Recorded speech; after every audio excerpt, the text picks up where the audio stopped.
اور ہم نے انسان کو جسے اس کی ماں تکلیف پر تکلیف سہ کر پیٹ میں اٹھائے رکھتی ہے، پھر اس کو دودھ پلاتی ہے اور آخر کار 2 برس میں اس کا دودھ چھڑانا ہوتا ہے، میں نے تاکید کی ہے کہ میرا بھی شکر کرتا رہے اور اپنے ماں باپ کا بھی، کہ تم کو میری ہی طرف لوٹ کر آنا ہے۔ اور اگر وہ دونوں تجھ پر زور ڈالیں کہ تو میرے ساتھ کسی ایسی چیز کو شریک کرے جس کا تجھے کچھ بھی علم نہیں، تو ان کا کہا نہ ماننا، ہاں دنیا کے کاموں میں ان کا اچھی طرح ساتھ دینا، اور جو شخص میری طرف رجوع لائے اس کے رستے پر چلنا۔ پھر تم کو میری طرف لوٹ کر آنا ہے تو جو کام تم کرتے رہے ہو سب سے تم کو آگاہ کر دوں گا۔ اور ہم نے انسان کو اس کے والدین کے ساتھ بھلائی کرنے کا حکم دیا، اس کی ماں نے اس کو تکلیف سے پیٹ میں رکھا اور تکلیف ہی سے جنا، اور اس کا پیٹ میں رہنا اور دودھ چھڑانا 2.5 برس میں ہوتا ہے، یہاں تک کہ جب وہ پختہ عمر کو پہنچ جاتا ہے اور 40 برس کا ہو جاتا ہے تو کہتا ہے کہ اے میرے پروردگار، مجھے توفیق دے کہ تو نے جو احسان مجھ پر اور میرے ماں باپ پر کیے ہیں ان کا شکر گزار بنوں، اور یہ کہ نیک عمل کروں جن کو تو پسند کرے، اور میرے لیے میری اولاد کو نیک بنا دے۔ میں تیری طرف رجوع کرتا ہوں اور میں فرما برداروں میں ہوں۔ اور وہ اپنے ماں باپ کے ساتھ نیکی کرنے والے تھے اور سرکش اور نافرمان نہیں تھے۔ اور جس دن وہ پیدا ہوئے اور جس دن وفات پائیں گے اور جس دن زندہ کر کے اٹھائے جائیں گے ان پر سلام ہے۔ اور مجھے اپنی ماں کے ساتھ نیک سلوک کرنے والا بنایا ہے اور سرکش و بدبخت نہیں بنایا۔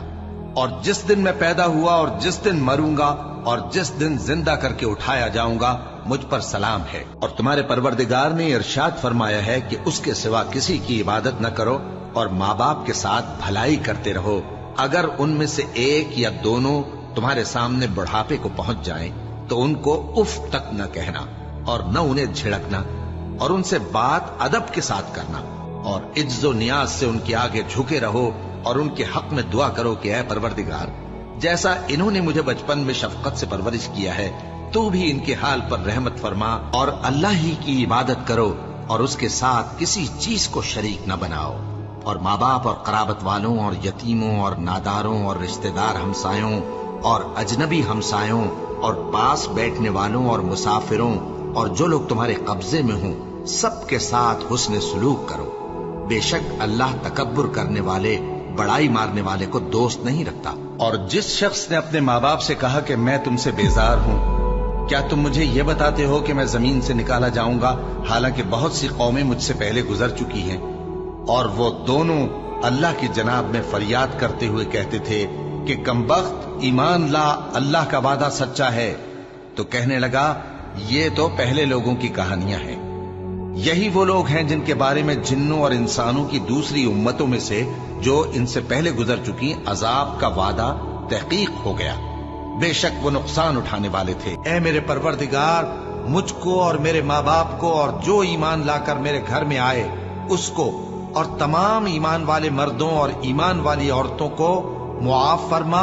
اور ظالم لوگوں کے لیے اور زیادہ تباہی بڑھا۔ اے ہمارے پروردگار، ان کو ہمیشہ رہنے کی بہشتوں میں داخل کر جن کا تو نے ان سے وعدہ کیا ہے، اور جو جو ان کے باپ دادوں اور ان کی بیویوں اور ان کی اولاد میں سے نیک ہوں ان کو بھی،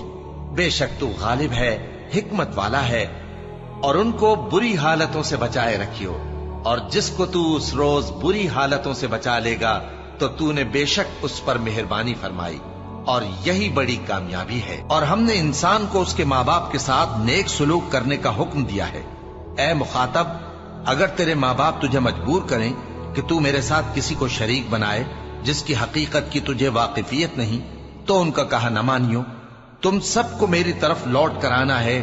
پھر جو کچھ تم کرتے تھے میں تم کو جتا دوں گا۔ اور جو لوگ ایمان لائے اور نیک عمل کرتے رہے ان کو ہم نیک لوگوں میں داخل کریں گے۔ اے پروردگار، مجھے توفیق عنایت کر کہ جو احسان تو نے مجھ پر اور میرے ماں باپ پر کیے ہیں ان کا شکر کروں اور ایسے نیک کام کروں کہ تو ان سے خوش ہو جائے، اور مجھے اپنی رحمت سے اپنے نیک بندوں میں داخل فرما۔ اے یحییٰ، ہماری کتاب کو مضبوطی سے تھامے رہو، اور ہم نے ان کو لڑکپن ہی میں دانائی عطا فرمائی تھی اور اپنے پاس سے شفقت اور پاکیزگی دی تھی، اور وہ پرہیزگار تھے اور وہ اپنے ماں باپ کے ساتھ نیکی کرنے والے تھے اور سرکش اور نافرمان نہیں تھے۔ اور جس دن وہ پیدا ہوئے اور جس دن وفات پائیں گے اور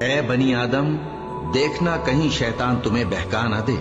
جس طرح تمہارے ماں باپ کو بہکا کر بہشت سے نکلوا دیا اور ان سے ان کے کپڑے اتروا دیے تاکہ ان کے ستر ان کو کھول کر دکھا دے۔ وہ اور اس کے بھائی بند تم کو ایسی جگہ سے دیکھتے رہتی ہیں جہاں سے تم ان کو نہیں دیکھ سکتے۔ ہم نے شیطانوں کو انہی لوگوں کا رفیق بنایا ہے جو ایمان نہیں رکھتے۔ کہو کہ لوگو آؤ، میں تمہیں وہ چیزیں پڑھ کر سناؤں جو تمہارے پروردگار نے تم پر حرام کر دی ہیں۔ ان کی نسبت اس نے اس طرح ارشاد فرمایا ہے کہ کسی چیز کو اللہ کا شریک نہ بنانا اور ماں باپ سے بدسلوکی نہ کرنا، بلکہ حسن سلوک کرتے رہنا اور ناداری کے اندیشے سے اپنی اولاد کو قتل نہ کرنا، کیونکہ تم کو اور ان کو ہم ہی رزق دیتے ہیں، اور بے حیائی کے کام ظاہر ہوں یا پوشیدہ ان کے پاس نہ پھٹکنا، اور کسی شخص کو جس کے قتل کو اللہ نے حرام کر دیا ہے قتل نہ کرنا مگر جائز طور پر، یعنی جس کا شریعت حکم دے۔ ان باتوں کی وہ تمہیں تاکید کرتا ہے تاکہ تم سمجھو۔ اے ایمان والو، انصاف پر قائم رہو اور اللہ کے لیے سچی گواہی دو، خواہ یہ تمہارے اپنے خلاف یا تمہارے ماں باپ اور رشتہ داروں کے خلاف ہی ہو۔ اگر کوئی امیر ہے یا فقیر تو اللہ ان دونوں کا زیادہ خیر خواہ ہے، بس تم خواہش نفس کے پیچھے چل کر عدل کو نہ چھوڑ دینا۔ اگر تم لگی لپٹی بات کہو گے یا سچائی سے پہلو دہی کرو گے تو جان رکھو اللہ تمہارے سب کاموں سے واقف ہے۔ تم پر فرض کیا جاتا ہے کہ جب تم میں سے کسی کو موت کا وقت آ جائے تو اگر وہ کچھ مال چھوڑ جانے والا ہو تو ماں باپ اور رشتہ داروں کے لیے دستور کے مطابق وصیت کر جائے۔ اللہ سے ڈرنے والوں پر یہ ایک حق ہے۔ اور جب ہم نے بنی اسرائیل سے عہد لیا کہ اللہ کے سوا کسی کی عبادت نہ کرنا اور ماں باپ اور رشتہ داروں